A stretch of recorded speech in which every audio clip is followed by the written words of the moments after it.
Opa, vamos lá.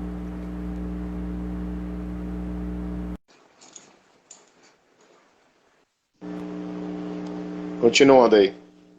É, eu acho que o mais importante vai ser a gente dosar certo para ninguém se machucar, para a gente não ter problema nenhum. Mas eu acredito que as jogadoras vão estar, são novas ainda, vão estar com a carga certa ali, vão se condicionar normalmente aí. Nesse caso até mesmo voltada para a equipe da Superliga, mesmo que você já tenha até respondido com relação a ainda vai se começar a questão das contratações, Aham. né? Você acha que essa carga ela tem que ser um pouco antecipada, a carga de treinamento, para poder se chegar a uma data certa limite por conta do planejamento de início da Superliga da próxima temporada, ela tem que ser antecipada ou ela tem que ser somente ajustada com relação ao período de preparação? Cara, eu acho que na verdade tem que ser ajustada. Na verdade, o principal, a gente não sabe quando vai começar. Não sabe quando vai poder começar a treinar. Depende do tempo de treino que você tiver. Infelizmente, se o tempo for menor, a gente vai ter que acelerar o processo, mas acelerando o processo, você arrisca as jogadoras se machucarem, a ter maior número de lesões. Mas depende do tempo que vai ter e quando tem que botar o time em campo. Ano passado, por exemplo, temporada passada, o Fluminense tirou um mês de treino da gente. A gente teve que dar uma acelerada no processo com um mês e meio, 2 meses. A Giovana está aqui, ela pode falar disso. O time entrou em quadra, mas o time estava longe das condições ideais. O time foi a um torneio lá em Sete Lagoas, perdeu. No primeiro dia fez um 3-2 com o Praia. Botou 2-1 jogando bem, quase ganhou.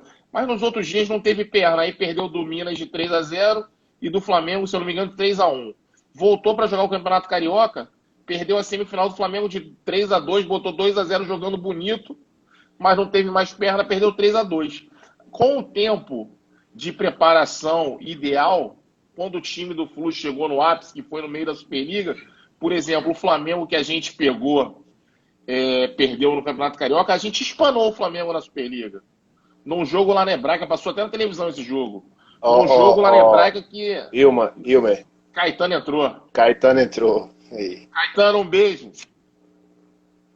É, Aí a gente espanou o Flamengo para a gente que a gente estava fisicamente ali no momento certo. Então atrapalhou aquele momento a gente ter começado um mês depois que todo mundo. Uhum. Então a gente não sabe o tempo que vai ter.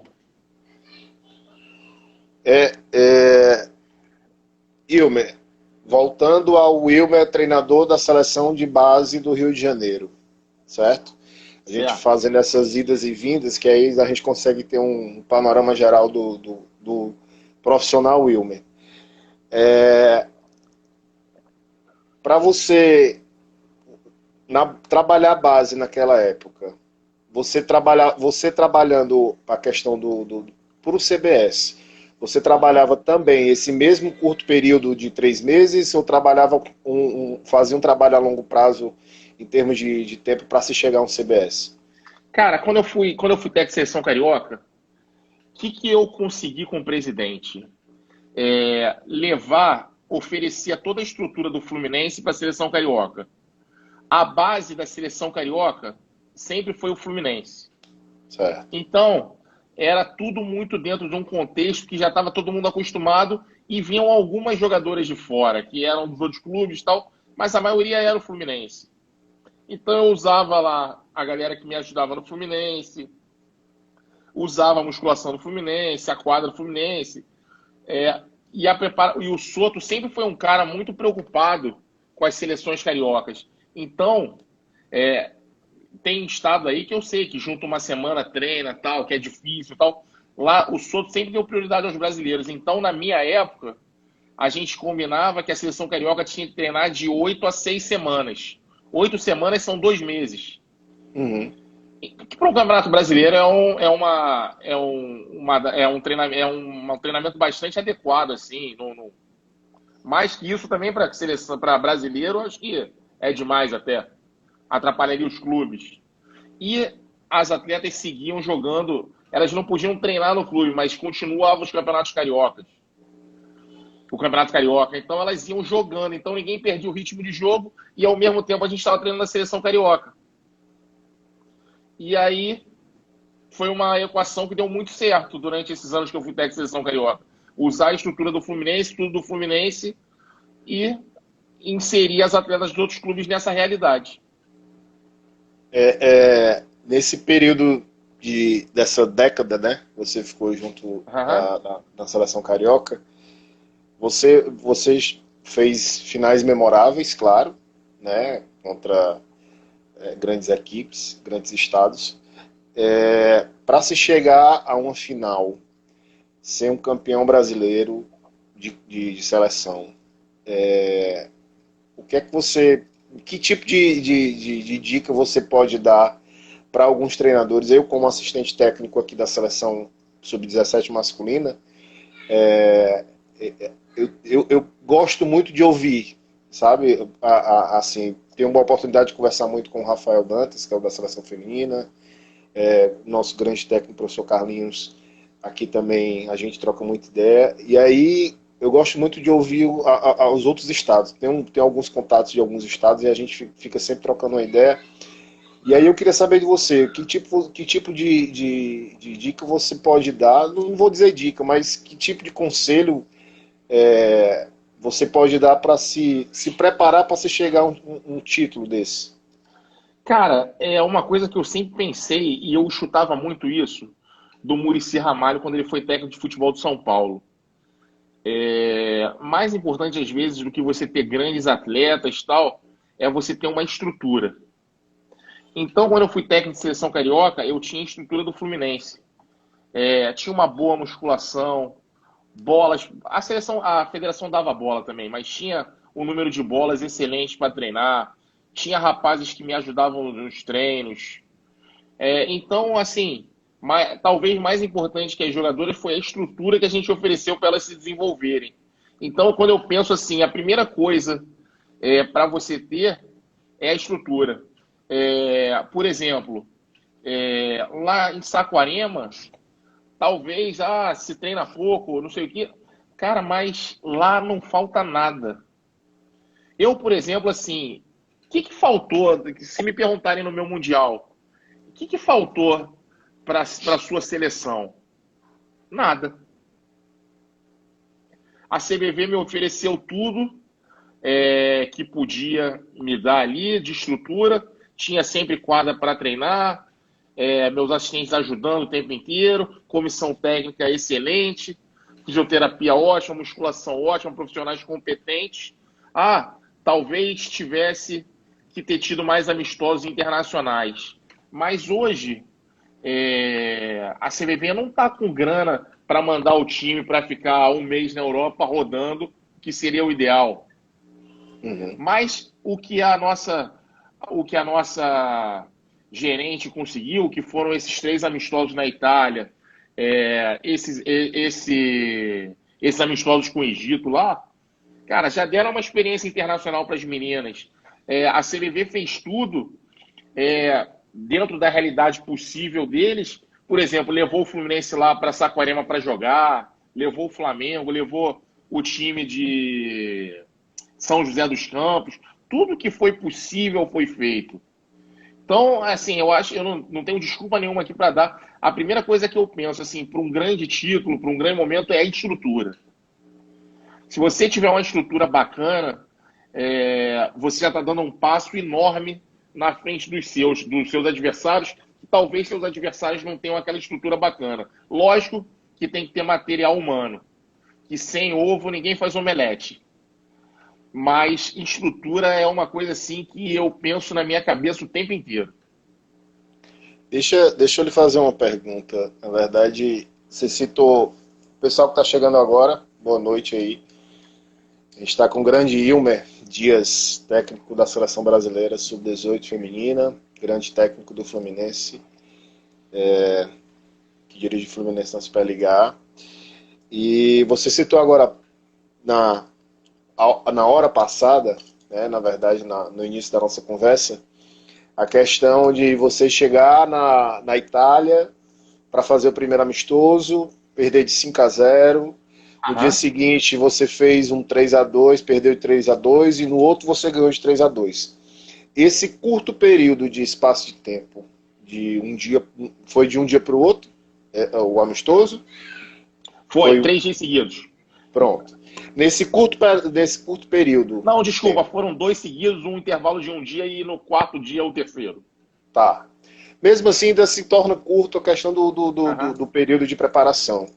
É, como é que você avalia, ou o que você poderia nos passar em relação ao trabalho mental dessas meninas, né? Porque você, como você falou, chegou, fez um primeiro amistoso, foi 5-0.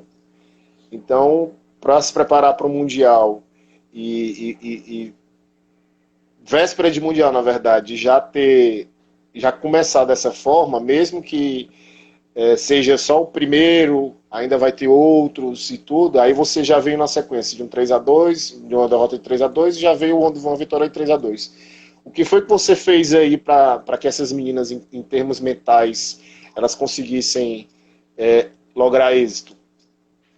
Cara, na verdade, ninguém é bobo, a gente não é bobo nesse negócio, a gente já tem uma certa experiência. O que aconteceu? No primeiro amistoso, que a gente perdeu na Itália de 5-0, algumas meninas, pô, era a primeira vez que estavam viajando de avião, a maioria era a primeira vez que estava na seleção brasileira, é, a maioria era a primeira vez que estava indo para fora do país, longe dos pais, uma viagem em grupo. Então, tudo que é novo assusta um pouco. Pô, ver a Itália, você com a camisa do Brasil, o outro com a camisa da Itália, aquilo ali você só está acostumado a ver na televisão, assusta as meninas. Então, Uhum. o primeiro dia foi um grande susto para elas. Na verdade, ali, o que que a gente fez? A gente conversou um pouco sobre as situações do jogo, que a gente errou muito e tal, não jogou bem. Mas, na verdade, o que a gente quis mostrar é o seguinte: numa briga, você está tomando uma porção de soco. Você tem que também ir para cima. Tem que também tentar dar uns socos para ver o que, que acontece. Se você dá o primeiro no adversário e ele cambaleia, opa, tem briga. Uhum. Agora, se você só fica apanhando, você só vai apanhar. Então, Verdade.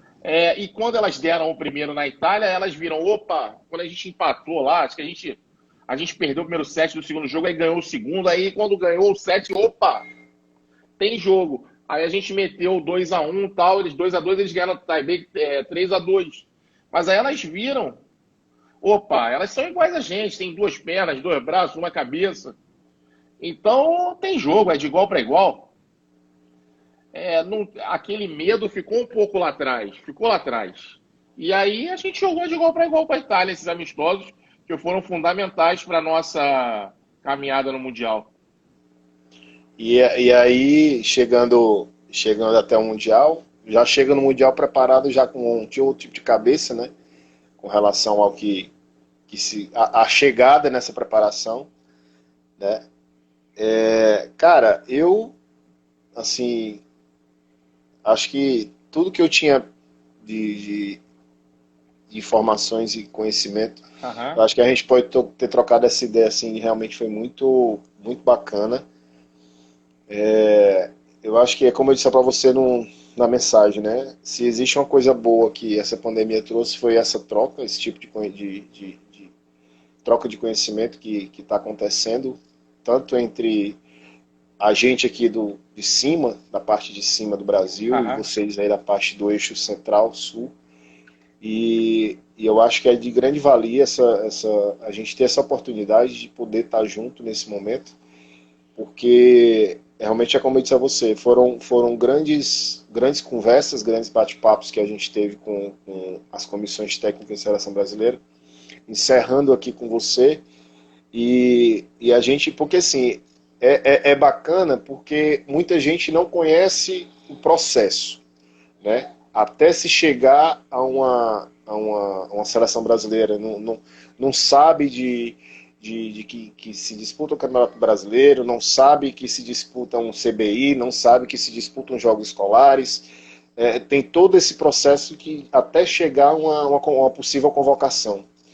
E aí, esse esse nosso bate-papo aqui, essa nossa conversa, ela tem muito disso, de trazer informação para aqueles que não conhecem o processo inteiro. Então, assim, eu sou muito grato à federação por me convidar a fazer parte desse processo. Sou muito grato a ter a oportunidade de trocar ideia realmente com grandes personalidades Deixa do eu só te futebol. interromper aqui uma coisa. Na hora, na O hora. rapaz aqui, ó, o Kenny Luciano, tá falando que falta É muito o jogo a nível. mesmo, foi o mesmo que perguntou a questão da sua Isso. preparação. Falta muito jogo a nível internacional para a nossa seleção. Eu concordo com tudo que ele está falando aqui. Só que, infelizmente, hoje, a confederação não tem condição de estar mandando a seleção lá para fora um mês. Como aconteceu em outras épocas aí, na época que o Chelsea era supervisor. Lógico que a gente adoraria, gostaria que fosse assim. Mas hoje a gente tem que trabalhar, infelizmente, ou felizmente, na realidade que a confederação nos oferece, e as pessoas que estão na confederação, elas tentam fazer o melhor possível pela seleção. Que às vezes de fora mole a gente dar uma estilingada, mas, cara, se vidraça é difícil pra caramba. Só para deixar claro isso aí, que não é má vontade da confederação, não é má vontade de ninguém, mas hoje a situação econômica do país é muito difícil. Não, e até antes de eu continuar o nosso papo, o Lipe aí entrou, dizendo Esse aí se ela sabe amanhã. tudo também, é craque do vôlei de praia. Certeza. Só para pegar um gancho que você acabou de falar, eu acho que não só a quantidade de jogos internacionais, mas acho que a quantidade de jogos aqui dentro do Brasil também para muitas equipes, né, para muitas jogadoras, para poder passar essa experiência para se chegar a uma seleção de base, realmente, quando a quantidade é pequena, realmente ela não chega meio que formatada, né?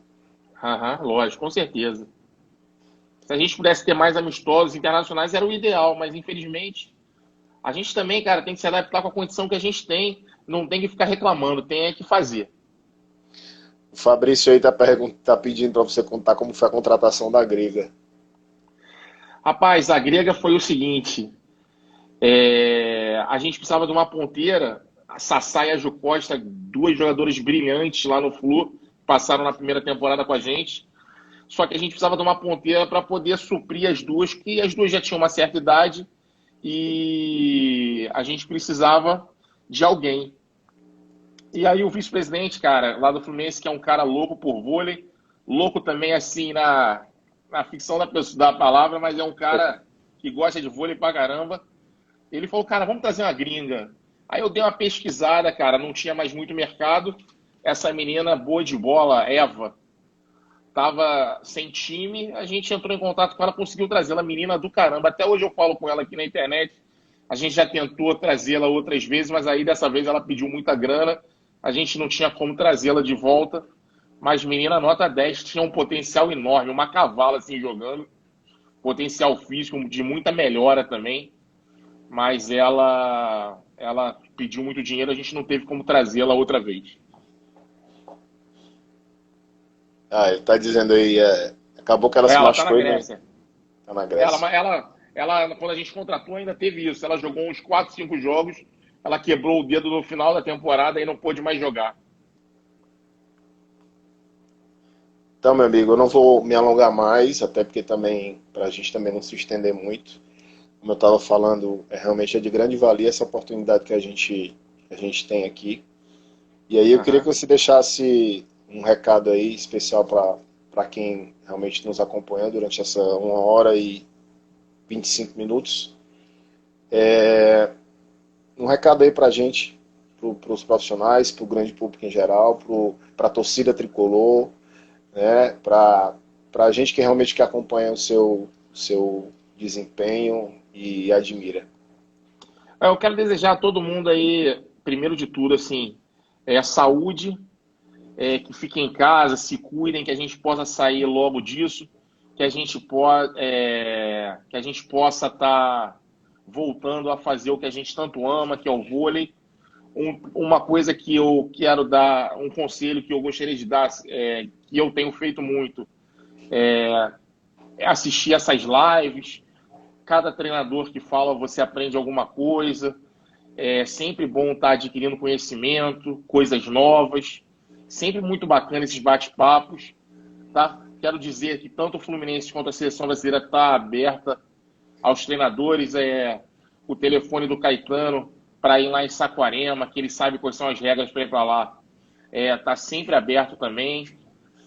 A gente vai receber vocês lá de braços abertos, sempre para trocar uma ideia, uma experiência nova, passar o nosso conhecimento, receber o de vocês. A gente está super aberto a isso. Quero agradecer aí a vocês pela oportunidade da live, mandar um abraço para o presidente Ronald aí, agradecer a oportunidade de estar aqui falando com vocês, tá bom? E deixar um abraço aí, muita saúde para todo mundo, que já já a gente está fora disso. Eu que agradeço de antemão. Só para responder a última pergunta aí, o Kevin Luciano também pergunta aí, como é que a gente faz para mandar atletas para você dar uma olhada? Lá no Fluminense sempre tem uma peneira no início das temporadas. Mas ele fala do Fluminense, que ele está perguntando do Fluminense. Isso. Sempre tem uma peneira lá no início das temporadas. E se for uma menina assim, que ele julgue muito boa, cara, hoje tem várias formas. Manda um vídeo pra gente. A gente está sempre aberto aí, o que a gente puder fazer, manda bala pra gente aí. Então, de antemão, quero lhe agradecer grandemente essa troca de ideias que a gente teve aqui. Realmente, como eu falei, é de grande valia. Eu acho que a gente tem que saber aproveitar todas essas oportunidades, pegar todos esses conselhos, pegar todos esses momentos que a gente trabalhou nessas 2 semanas, né, essa troca de ideia. E gratidão mesmo, obrigado, cara. Quando vier a Fortaleza, nos avise para a gente poder realmente continuar a troca de ideias, você poder também passar aqui grandes conhecimentos aqui para o pessoal ao vivo, né, para a gente tentar algumas possibilidades. E como você falou, a questão de ir ao Fluminense e a Saquarema, procura o Caetano direciona direitinho como é que faz. Com certeza.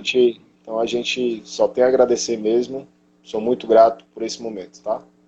Tá, eu que agradeço a vocês aí pelo convite, estou aqui à disposição de vocês, tá? Sempre que quiser bater um papo, trocar uma ideia aí sobre voleibol, tá? Estou sempre aberto aqui para a gente trocar, tá? Grande prazer, agradecer a todo mundo aí que estava aí na live, Caetano, Lipe, Evelton, a galera toda aí, tá? E o que o Luciano tá mandando aqui, que a atleta dele tem 2 metros, pô, manda um vídeo pra gente aí, cara.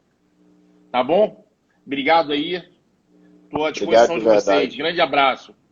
Obrigado. Até mais, mestre. Tá bom, fica com Deus. Tchau.